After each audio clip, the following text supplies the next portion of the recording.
Hello, horror lovers. Macabre narrated here. Today, we are diving into chilling stories about people alone at night. Get ready to feel the shivers and immerse yourself in scary narratives that will make you think twice before being alone in the dark. We want to hear from you.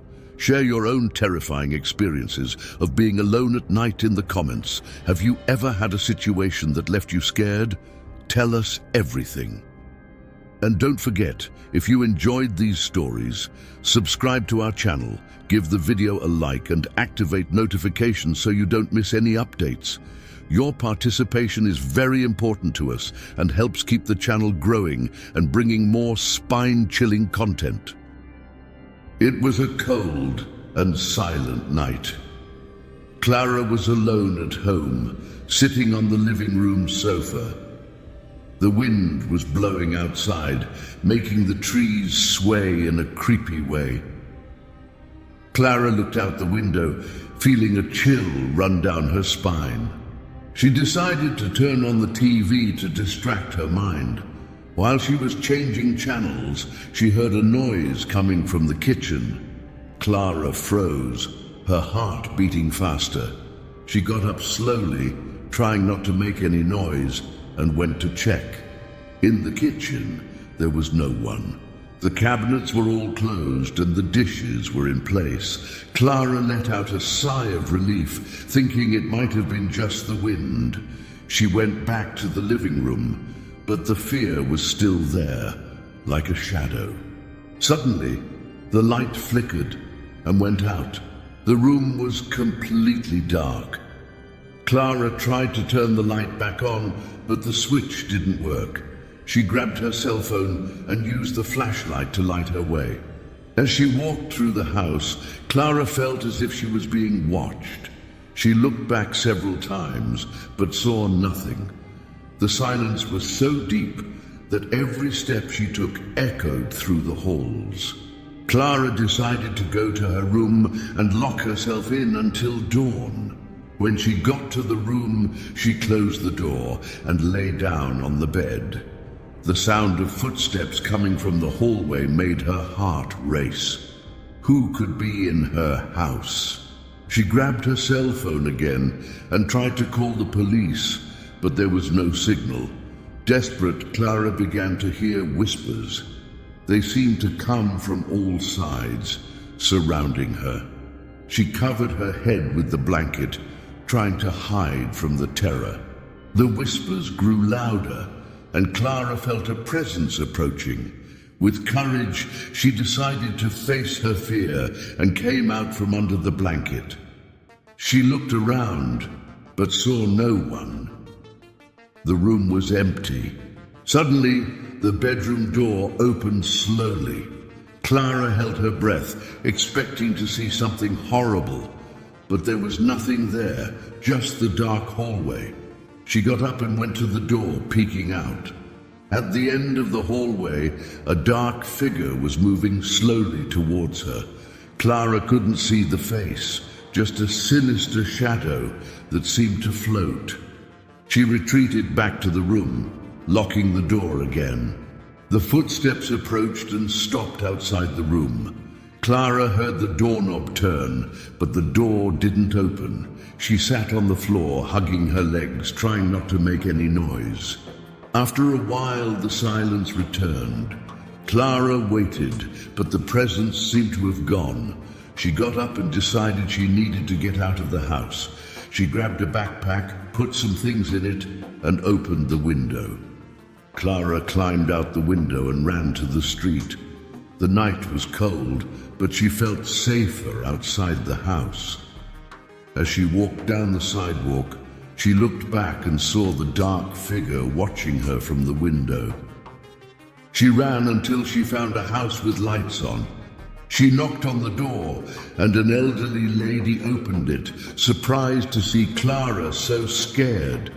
Clara explained what happened, and the lady invited her in, offering her shelter. That night, Clara realized that fear can be paralyzing, but it can also make us find courage where we least expect it. She never knew what really happened in that house, but she learned to trust herself more. Lonely nights were never the same for Clara. She always made sure to have friends around, or at least a light on. And despite the fear, she became stronger, facing her dark nights with newfound courage. The night was especially dark, with no stars in the sky. Anna was alone in her small apartment, listening to the sound of rain tapping against the windows. She always liked the sound of rain, but tonight there was something different, something that made her uneasy. She was in the kitchen, making a cup of tea to calm her nerves, when she heard a faint whisper coming from the living room. Anna paused for a moment, trying to listen more closely. It must be my imagination, she thought. But the whisper continued. Determined to investigate, Anna walked slowly to the living room. The room was lit only by the dim light of a lamp in the corner. She looked around but saw nothing unusual. She went back to the kitchen, but the whisper persisted, now clearer. Anna felt a chill down her spine. The sound seemed to be calling her name. Trembling, she grabbed her phone and called her best friend Julia, but the call wouldn't go through. The signal was weak. The whisper turned into a low, sinister laugh. She decided she needed to get out of there. She ran to her bedroom to grab her coat and bag. When she entered, she saw a shadow moving near the window. Anna stopped, trying to understand what she was seeing. The shadow seemed to be watching her. With her heart racing, she approached slowly. The shadow vanished before she could get close. Anna opened the window, but the night outside was deserted and silent, except for the rain. She quickly closed the window, trying to calm down. Anna grabbed her coat and bag and went to the front door. When she opened it, a cold wind blew in, almost extinguishing the lights. She hesitated for a moment, but then heard the laugh again, louder and closer. She decided she couldn't stay. She hurried out, descending the stairs of the building. Every step echoed through the empty corridor. When she reached the ground floor, she felt a momentary relief, but then heard footsteps behind her. Anna looked back but saw no one. She ran to the street where the rain was falling harder. The city seemed deserted, the streetlights flickering intermittently. She felt safer outside, but knew she needed to find shelter.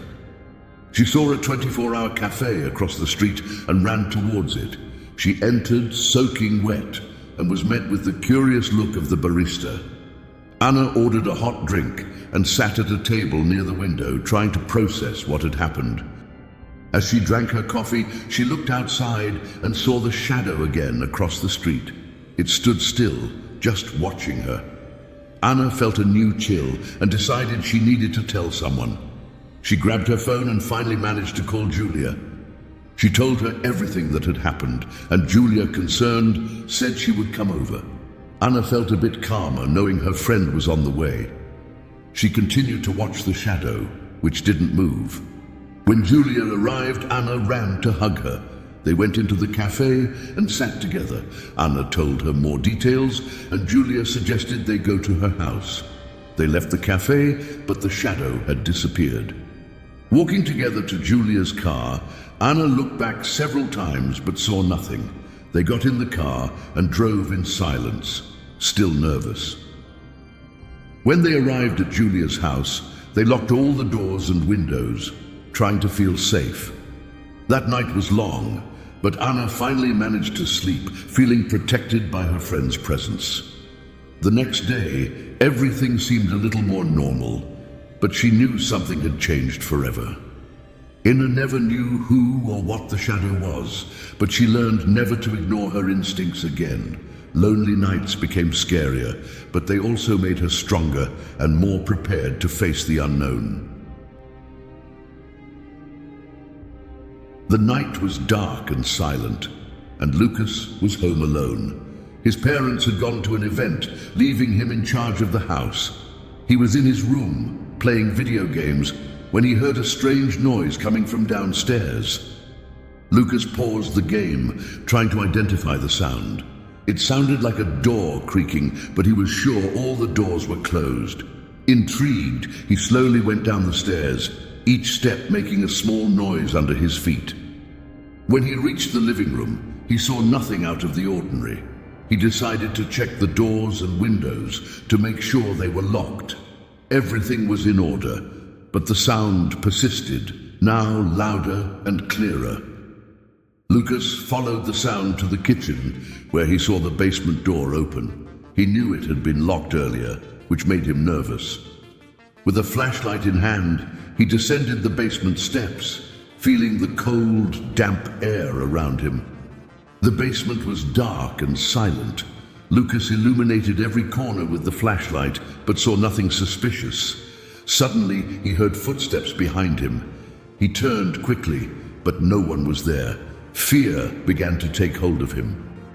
He climbed the basement stairs as fast as he could and shut the door, locking it again. Back in the living room, he tried to calm down. He turned on the television to distract his mind, but the sound of the footsteps continued to echo in his head.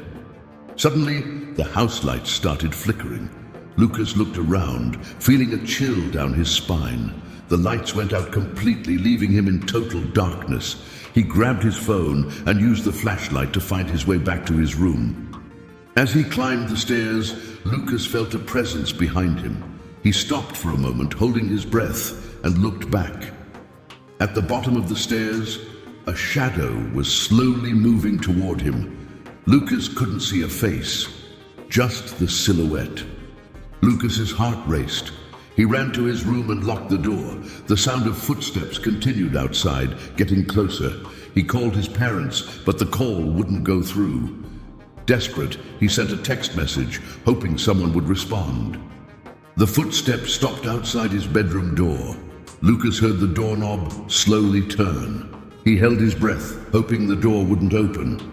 The doorknob stopped turning, and silence filled the house again.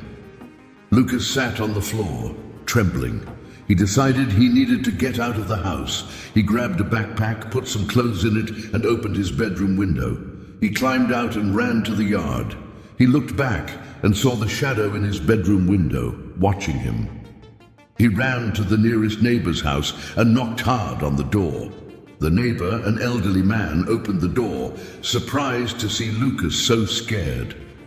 Lucas explained what had happened, and the neighbor invited him in, offering him a place to hide. That night, Lucas realized that being alone can be scary, but it can also teach us to be brave. He never knew what really happened in his house, but he learned to trust his instincts more. Lonely nights were never the same for Lucas. He always made sure to lock all the doors and windows and keep a light on. And despite the fear, he became stronger, facing his dark nights with newfound courage.